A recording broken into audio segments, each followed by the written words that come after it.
Genel Merkezimiz tarafından milletvekillerimiz aracılığıyla meclise bir kanun teklifi sunulmuştu. Soykırımcı Siyonistlerin yargılanması ile ilgili çifte vatandaşlık kanun teklifiydi. Bu kanun teklifimiz henüz yasalaşmadı. Genel kurulda görüşülmeyi bekliyor.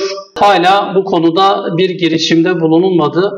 Bizler de bu anlamda soykırımcı Siyonistlerin yargılanması için bir gündem oluşturmak adına stand çalışmaları yaptık. Hüdapar Antalya İl Teşkilatı olarak 4 ilçemizde standları açıp soykırımcı Siyonistlerin yargılanması için imza kampanyaları başlattık. Başlattığımız imza kampanyalarına katılan bütün vatandaşlarımıza teşekkür ediyorum.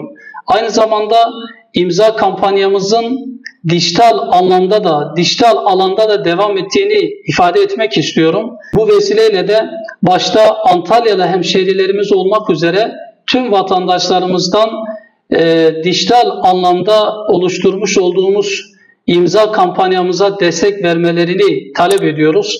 Bu konuda kendilerine çağrıda bulunuyoruz.